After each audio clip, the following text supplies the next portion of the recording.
कर्म, ज्या कर्मामुळे आपला जन्म आहे, तुमच्या अनंत जन्मांचं जे काही कर्म साचलेलं आहे ते म्हणजे संचित, आणि त्याचा एक भाग जो आम्हाला फेडायचा आहे. तसं आम्ही भरपूर कर्ज करून ठेवलं आणि त्याचा एक हप्ता आम्ही फेडतो.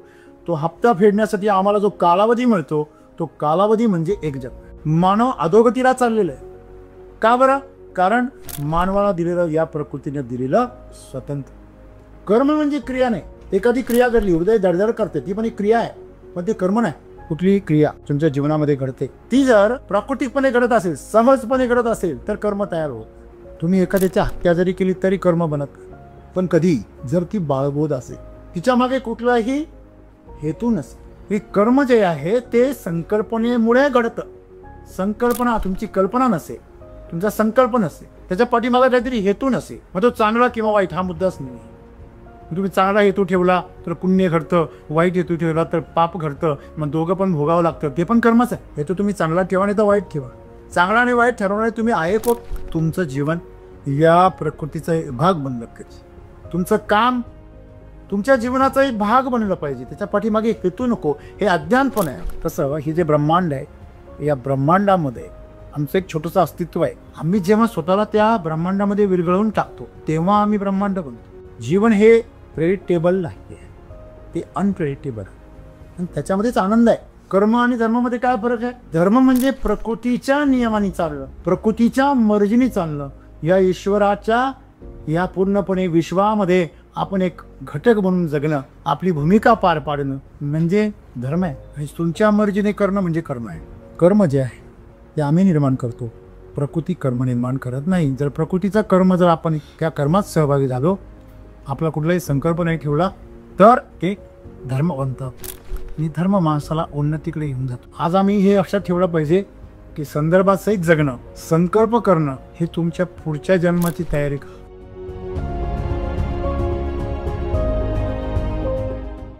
कर्म, ज्या कर्मामुळे आपला जन्म आहे, तुमच्या अनंत जन्मांचं जे काही कर्म साचलेलं आहे ते म्हणजे संचित, आणि त्याचा एक भाग जो आम्हाला फेडायचा आहे. तसं आम्ही भरपूर कर्ज करून ठेवलं आणि त्याचा एक हप्ता आम्ही फेडतो. तो हप्ता फेडण्यासाठी आम्हाला जो कालावधी मिळतो तो कालावधी म्हणजे एक जन्म. एक कर्म साचतं कसं? कुणी प्रश्न विचारेल की विज्ञानाने शिकलेली माणसं बुद्धीच्या नदीमध्ये फार डुबक्या मारत असतात. त्यांना माहीत नाही की नदी समुद्राला जाते आणि त्या समुद्राला पण काठ आहे आणि त्या काठावर बी अनंत जीवन आहे. या पृथ्वीच्या पलीकडेही जीवन आहे. हे बुद्धीच्या समुद्रामध्ये किंवा बुद्धीच्या नदीमध्ये डुंबणाऱ्याला काय करणार? त्याला प्रश्न पडतो की जर माणसाचा जन्म जेव्हा झाला पहिल्यांदा, जेव्हा पहिल्यांदा माणूस जन्माला आला तेव्हा तर त्याने काहीच कर्म केलेलं नव्हतं, मग त्याला का बरं परत जन्म भेटला? जेव्हा मनुष्य जन्माला आला त्याच्यापूर्वी तो मनुष्य नव्हता. पहिले या पृथ्वी तलावरती सूक्ष्म जीव जन्माला आले पाण्यामध्ये, जलचर, आंबीबासारखे एक पेशीय प्राणी, मग बहुपेशीय प्राणी. ते दशावतार आम्हाला माहिती आहे. जलचर, उभयचर, भूचर, नंतर सस्तन प्राणी, नंतर 4 पायावर चालणारे, नंतर 2 पाया वगैरे वगैरे. हे सगळं आम्ही पाहतो. मानवामध्ये पण आदिमानव, नंतर आदिवासी, नंतर सभ्य मानव, नंतर ध्यानमय मानव, अशा प्रकारे आम्ही मानवाच्या पण स्थिती बघितली. ही उत्क्रांती आहे. उत्क्रांतीमध्ये मानवाचा जन्म झाला. पशुपर्यंत प्रकृतीच्या हातामध्ये. ज्यावेळेस मानवाचा जन्म झाला आणि बुद्धीचा आणि मेंदूचा पूर्ण विकास झाला, तिथून पुढे मानवासाठी जीवन स्वतंत्र आहे. तो हवा तर पशु होऊ शकतो, हवा तर तो देव होऊ शकतो, आणि देव होऊन तो परत मुक्त होऊ शकतो. जशी सूर्याची ऊर्जा प्रकाश संश्लेषण क्रियेद्वारे झाडामध्ये साठवली जाते आणि झाडाची ऊर्जा परत फळांद्वारे किंवा वाळलेल्या लाकडातून जेव्हा आपण जाळ करतो तेव्हा ती परत अनंतामध्ये विलीन होते, तेव्हा त्या ऊर्जेचं चक्र पूर्ण होतं. ऊर्जा ही पदार्थाच्या माध्यमातून प्रवास करते. एका अमिबाला आर्थ्रोपोड्स खातो, म्हणजे अमिबाने न्यूट्रियंट्स आणि ऊर्जा जी ग्रहण केली ती आर्थ्रोपोड्समध्ये ती हजारो आर्थ्रोपोड्सने हजारो अमिबा खाल्ली. हजारो आर्थ्रोपोड्सला हजारो एक कीटक खातो एका, आणि असे हजारो कीटक हे बेडूक खातो, असे शेकडो बेडूक एक साप खातो. अशा प्रकारे यांचे सर्कल आहे. ते सर्कल शेवटी पुन्हा मातीमध्ये मिसळतं मृत्यूनंतर, आणि याचं चक्र पुन्हा मातीतून प्राण्यामध्ये, प्राण्यामध्ये परत मातीमधून, अशा प्रकारे हे जे जीवन आहे हे फिरतंय. पण जोपर्यंत तुम्ही पशु आहात, अगदी तुम्ही चिंपांझी, गोरिला, ज्याचा मेंदू हा मानवापेक्षा फक्त 1.2 एवढाच टक्क्यांनी कमी आहे, त्याच्यापर्यंत प्रकृतीची माहिती आहे. जन्माला कुठे, कसं आहे, काय काय, म्हणून तर त्याला उत्क्रांती आहे. मानवाची उत्क्रांती थांबलेली आहे. मानव अधोगतीला चाललेला आहे. का बरं? कारण मानवाला दिलेलं, या प्रकृतीने दिलेलं स्वातंत्र्य. जसं एखाद्या घरामध्ये एखादं बाळ जन्माला आलं, लहानपणी त्याला वाढवलं, पोषण केलं, पालन केलं, शिक्षण केलं, मोठं केलं. आता ते स्वतःच्या पायावर काय, एकदा ते स्वतःच्या पायावर उभं राहिलं की मग घरातली माणसं त्याला स्वातंत्र्य देऊन टाकतात, आणि मग तो आपल्या मर्जीप्रमाणे वागायला लागतो. आणि एक काळ असा येतो की तो घरातल्यांची बंधनंसुद्धा जुहारून देतो. ज्यांनी त्याला शिकवलं, पालनपोषण केलं, मार्ग दाखवला, तो त्यांना देखील नजरअंदाज करतो. अशा अवस्थेला मानव जीवन पोचले. आणि म्हणून आज तुम्ही जे काही कराल ते तुमचं कर्म आहे, कारण तुम्हाला स्वातंत्र्य आहे. तुम्ही जर चांगलं कर्म केलं तर तुम्ही प्रगती कराल, तुम्ही दुष्कर्म केलं तर तुम्ही अधोगतीकडे जाल. ते तुमच्यावर आहे. जोपर्यंत तुम्ही दुसऱ्याच्या आधिपत्याखाली होते, दुसऱ्याच्या शिस्तीमध्ये होते, दुसऱ्याच्या व्यवस्थेमध्ये तुमचं एक घटक म्हणून होते, तोपर्यंत तुम्हाला शिस्त आहे. जेव्हा तुम्ही स्वतंत्र झालात तेव्हा तुमच्या जीवनाची दिशा तुम्ही ठरवणार आहे. ही कर्माची सुरुवात इथून. कर्म म्हणजे क्रिया नाही. एखादी क्रिया घडली, हृदय धडधड करते, ती पण एक क्रिया आहे, पण ते कर्म नाही. हृदयाला धक्का बसतो, कधी बसतो? जेव्हा मनाच्या भावना, अपेक्षित गोष्टीचा आघात, त्याच्यावर कुठलीही क्रिया तुमच्या जीवनामध्ये घडते, ती जर प्राकृतिकपणे घडत असेल, सहजपणे घडत असेल, तर कर्म तयार होत. तुम्ही एखाद्याची हत्या जरी केली तरी कर्म बनत. पण कधी जर ती बाळबोध असेल, तिच्या मागे कुठलाही हेतू नसेल, कुठलाही संकल्प नसेल. संकल्प म्हणजे काय? हेतू. आम्ही ज्यावेळेस संकल्प करतो तेव्हा तो संकल्प आमचा असतो, ते माझं असतं. मला डॉक्टर बनायचं आहे, मला इंजिनियर बनायचं आहे, म्हणून मी शिकतो, मग कर्म तयार होतं. मला सुशिक्षित व्हायचं आहे, मला जीवनाचा आनंद घेण्यासाठी हे ज्ञान मिळवायचं आहे, हे कर्म नाही. तुम्ही ते काम करता, तुम्हाला काहीतरी हवं आहे म्हणून काम करता, तो संकल्प आहे. पाठीमागे जरी हेतू आहे, त्याचं कर्म तयार.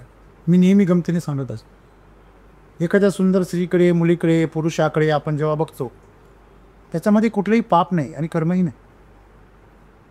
पण जर तुम्ही हेतू ठेवायला लागला तुमच्या मनामध्ये, त्याच्याविषयी जर क्रिया घडायला लागल्या मनाच्या कल्पनेमध्ये, मग त्यावेळेस संकल्प तयार होतो की अशी जर माझी बायको असती तर, किंवा मी केली तर, अशा पुरुषाचा सहवास किंवा त्याचं ऐश्वर्य मला मिळालं तर, असे कर्तृत्व आणि अशी बुद्धिमत्ता मला मिळाली तर, हे जर माझं असेल तर, तुमच्यासमोर पैशांची ढीप पडलेला आहे, परंतु तुमची त्याच्यावर वासना होत नाही, कर्म घडत नाही. म्हणजे कर्म जे आहे ते केव्हा घडतं? जसा तुमच्याकडे हेतू असेल आणि हेतुपूर्वक जर तुम्ही कोणाला जर उडवलं, ती हत्या आहे. आणि जर क्रियेमध्ये उडवलं गेलं तर ती अपघात. म्हणून सद्गुरू असं म्हणतात, हे कर्म जे आहे ते संकल्पनेमुळे घडतं. संकल्पना, तुमची कल्पना नसेल, तुमचा संकल्प नसेल, त्याच्या पाठीमागे काहीतरी हेतू नसेल, मग तो चांगला किंवा वाईट हा मुद्दाच नाही. तुम्ही चांगला हेतू ठेवला तर पुण्य घडतं, वाईट हेतू ठेवला तर पाप घडतं, मग दोघं पण भोगावं लागतं, ते पण कर्मच आहे. हेतू तुम्ही चांगला ठेवा नाही तर वाईट ठेवा. चांगला आणि वाईट ठरवणारे तुम्ही आहे कोण? जेव्हा ही प्रकृती नैसर्गिक आपत्ती उडून आणते आणि हजारो लाखो लोक मरतात, तेव्हा त्याला जबाबदार को? तो ह्या प्रकृतीच्या क्रियेचा एक भाग आहे. तसं तुमचं जीवन या प्रकृतीचा एक भाग बनलं पाहिजे. तुमचं काम तुमच्या जीवनाचा एक भाग बनलं पाहिजे. त्याच्या पाठीमागे हेतू नको, हे अज्ञानपण आहे. आपल्याला असं वाटतं मी ठरवलं तर होतं. हो होतं, पण तुम्ही त्याच्यामध्ये बांधून राहा. हे बंधन तुम्हाला मुक्तीकडे घेऊन जात. जेव्हा तुम्ही दुसऱ्याला बांधता, नकळत तुम्ही पण मानले जाता. जेव्हा तुम्हाला कोणाला तरी तुम्हाला कोणाचं मालक बनायचं आहे, नकळत तुम्ही पण त्याच्याशी बांधले जाता. जेव्हा एखादा पोलीस एखाद्या गुन्हेगाराला हातकडी घालतो, तर ती दुसरीकडे त्याच्या हातामध्ये असते. गुन्हेगार तर एखाद्या वेळेस अटक होत असतो, पोलीस दररोज अटक होत असतो. त्याच्यामुळे मुद्दा हा नाही आहे की तुम्ही क्रिया कोणती करताय, तुमच्या हातून घटना कोणती घडते, किंवा तुम्ही कोणत्या घडामोडीचे काय आहात भाग आहात, ह्यांनी काही फरक पडत नाही. त्या घडामोडीमध्ये तुमचा संदर्भ आहे का? एखादी घटना घडली, दंगल घडली, एखादी हत्या घडली आणि त्या ठिकाणी सगळे उपस्थित असलेले माणसं अटक केली, तर तुम्हाला त्याच्यामध्ये दोषी तेव्हाच ठरवलं जातं जेव्हा तुमचा संदर्भ घडामोडीने काही फरक पडत नाही.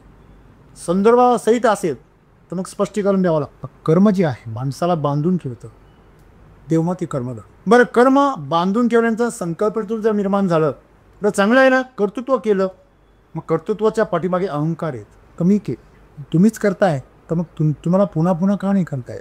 ज्या अलौकिक गोष्टी आहेत त्या माणूस करत नाही, त्या घडून येतात. आणि माणसाने जे जे निर्माण केलेलं आहे ना, ते अल्पायुष्य आहे. या पृथ्वी तलावर या पृथ्वीपेक्षा मोठी गोष्ट राहू शकते का? नाही, तिच्यापेक्षा छोटीच गोष्ट राहू शकते. छोट्या चेंडूमध्ये मोठा चेंडू बसू शकतो का? नाही, त्याला तोडून दाखवावं लागेल, तुकडे करावे लागतील, मग बसेल. आहे तसं नाही बसू शकत. तसं हे जे ब्रह्मांड आहे, या ब्रह्मांडामध्ये आमचं एक छोटंसं अस्तित्व आहे. आम्ही जेव्हा स्वतःला त्या ब्रह्मांडामध्ये विरघळवून टाकतो, तेव्हा आम्ही ब्रह्मांड बनतो. ते विरघळून टाकणं फार अवघड आहे. अहंकार तसं करू देत, त्याला भीती असते संपवणारी. तुम्हाला जर म्हटलं हे संपूर्ण विश्व या कुटुंब समजायला अशा प्रकारे जगायला सुरुवात करा, तुम्हाला भीती वाटेल. सर्व कसा कुटुंब असो, इथं माझे कुटुंब माझं होईना झाले, त्यांच्या अपेक्षा पूर्ण नाही केल्या तर ते पण तू मेला आम्हाला असं म्हणता. मग हे पूर्ण विश्व कुटुंब कसं होऊ शकतं याची कल्पना आम्हाला येईल. कारण आम्हाला संकल्पनेमध्ये जगायची सवय नाही. प्रत्येक गोष्ट आम्ही ठरवून करतो, प्रत्येक गोष्ट आम्हाला फिक्स पाहिजे, त्याप्रमाणे काढली पाहिजे. गमतीची गोष्ट म्हणजे माझ्या आयुष्यामध्ये मी 11th आवरला ठरवतो की काय करायचं. त्याच्यामुळे माझ्याबरोबर असले सगळ्यांची धावपळ होते हे मला माहीत आहे. पण ते जीवन आहे जे ठरवून केलं जातं. ते जीवन कसं असू शकतं? जे तुम्ही ठरवताय तसं घडतंय. जीवन हे प्रेडिक्टेबल नाही आहे, ते अनप्रेडिक्टेबल आहे आणि त्याच्यामध्येच आनंद आहे. तुम्हाला जर आत्ता कळलं की तुमच्या जीवनामध्ये पुढे काय काय घडणार आहे, कोण कोण येणार आहे, कोण किती दिवस साथ देणार आहे, पुढे जाऊन तो काय उद्योग करणार आहे, सगळं जर तुम्हाला कळलं, तर तुम्हाला जर असं कळलं की तुमचा जीवनसाथी जो आहे तो आणखीन 5 वर्षांनी तुम्हाला धोका देणार आहे, ते आधीच कळलं. तुमची सगळी स्टोरी कळली तुम्हाला, फुल स्टोरी सिनेमासारखी. तर काय वाटतं तुम्हाला? साधी सिंपल गोष्टी, चांगला विचार करूया. तुम्हाला असा जीवनसाथी मिळणार आहे का जो तुम्हाला कधीच विरोध नाही करणार आहे, तुमची खूप काळजी घेणार आहे आणि तुम्हाला परत अजिबात टेन्शन देणार नाही, काहीच नाही आहे.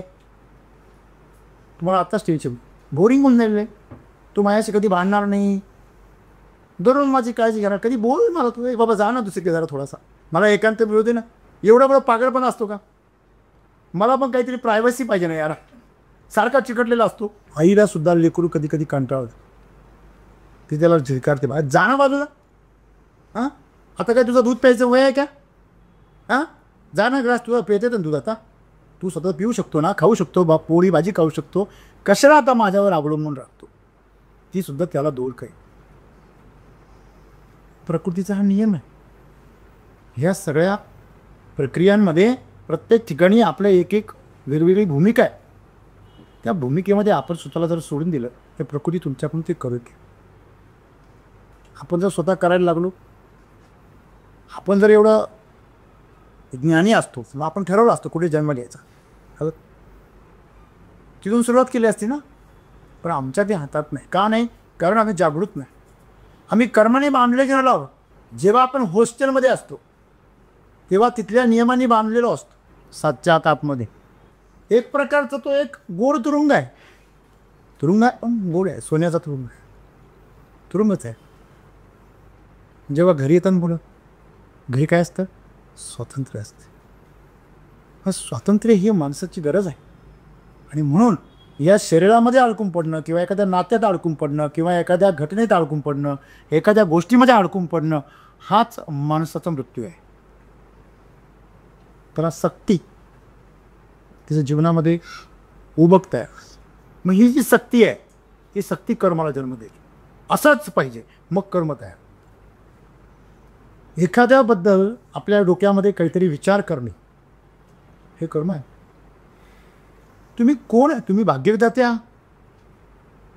त्याने असंच वागलं पाहिजे का? तो वेगळं वागू शकतो, त्याचं जीवन आहे. ह्याने असाच विचार केला पाहिजे. आपले विचार दुसऱ्यांवर थोपवणं, तुम्हाला तुमचे विचार मांडण्याचा अधिकार आहे. तुमच्या विचाराशी जुळवणूक करणारे, त्याला अनुमती देणाऱ्या माणसांची या जगामध्ये अस्तित्व आहे. तुम्ही त्यांच्यापर्यंत पोहोचू शकता. परंतु याचा अर्थ तुम्ही तुमचे विचार दुसऱ्यांवर थोपवू शकत नाही. कसं तुमचं आवड निवड सुद्धा तुम्ही दुसऱ्यांवर थोपू शकत नाही. आणि म्हणून ही जे जीवन आहे, सद्गुरू असं म्हणता की कर्म तेव्हा घडतं जेव्हा तुम्ही संकल्प करा. तुमचं कर्म जर संकल्पनेतून जन्माला आलं, संकल्पातून आलं, तर ते कर्म आहे. कारण संकल्प म्हणजे तुम्ही करताय, मी केलं, माझा संकल्प आहे. जेव्हा जीवनामध्ये घडामोडी घडतात, त्या घडामोडीला जोपर्यंत संदर्भ आहे, संदर्भात तुमच्या जीवनामध्ये कर्म आहे. जीवनामध्ये अशा अनेक गोष्टी तुम्ही सांगू शकता. एखादा न्यायाधीश एखाद्या केसचा निकाल देते, तोपर्यंत त्याला संदर्भ नाही कुठलाच, तोपर्यंत तो निरपेक्ष आहे. ज्या वेळेस त्याला संदर्भ येतो, हा काकाच्या मुलाचा मेवना आहे, त्याच्या काकाच्या मुलाचा मेवना आहे, लगेच त्याच्या डोक्यामध्ये गडबड सुरू होते.